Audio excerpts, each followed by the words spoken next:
تم پر تمہاری مائیں اور بیٹیاں اور بہنیں اور پھوپھیاں اور خالائیں اور بھتیجیاں اور بھانجیاں اور وہ مائیں جنہوں نے تم کو دودھ پلایا ہو اور رضاعی بہنیں اور ساسیں حرام کر دی گئی ہیں، اور جن عورتوں سے تم خلوت کر چکے ہو ان کی لڑکیاں جنہیں تم پرورش کرتے ہو وہ بھی تم پر حرام ہیں۔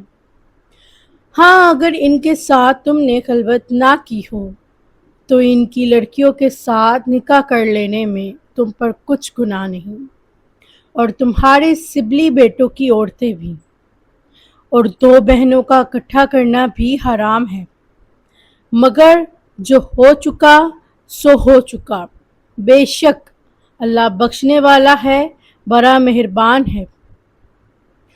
اور شوہر والی عورتیں بھی تم پر حرام ہیں، مگر وہ جو قید ہو کر باندیوں کے طور پر تمہارے قبضے میں آ جائیں، یہ حکم اللہ نے تم کو لکھ دیا ہے۔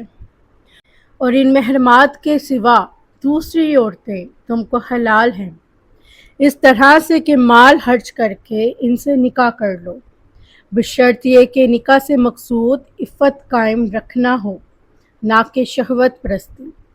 تو جن عورتوں سے تم لطف اندوز ہوئے ان کا مہر جو مقرر کیا ہو ادا کر دو، اور اگر مقرر کرنے کے بعد آپس کی رضامندی سے مہر میں کمی بیشی کر لو تو تم پر کچھ گناہ نہیں، بے شک اللہ سب کچھ جاننے والا ہے، حکمت والا ہے۔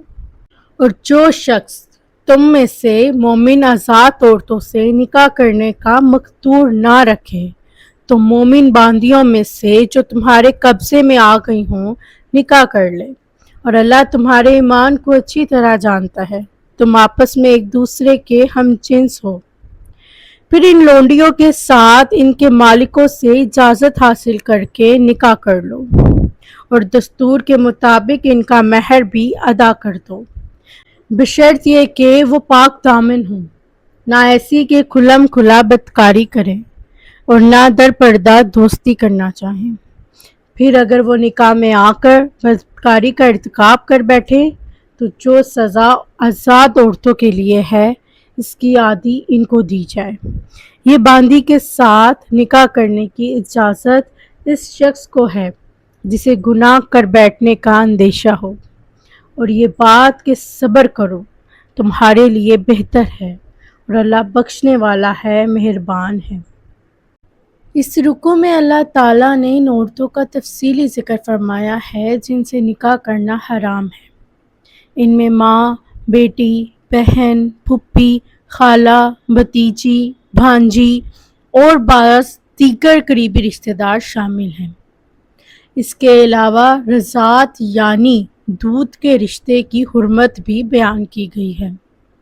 جن عورتوں سے دودھ کا رشتہ قائم ہو جائے ان سے نکاح بھی جائز نہیں رہتا۔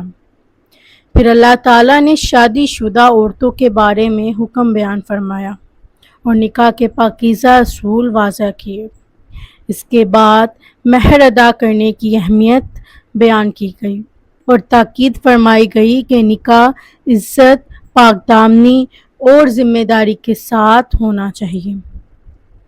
رکوع کے آخر میں ان لوگوں کے لیے آسانی کا حکم بیان کیا گیا جو مالی طور پر کمزور ہوں اور آزاد مسلمان عورت سے نکاح کی استطاعت نہ رکھتے ہوں۔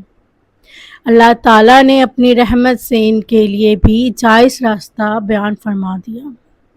یہ تمام احکام اس بات کو ظاہر کرتے ہیں کہ اسلام پاکیزہ خاندان، عزت نفس اور معاشرتی استحکام کو بہت اہمیت دیتا ہے۔ اس رکوع کا پیغام: اسلام خاندانی نظام کی حفاظت کرتا ہے۔ نکاح ایک مقدس اور ذمہ داری والا رشتہ ہے۔ حلال اور حرام کی حدود اللہ تعالیٰ نے ہماری بھلائی کے لیے مقرر کی ہیں۔ مہر عورتوں کا بنیادی حق ہے۔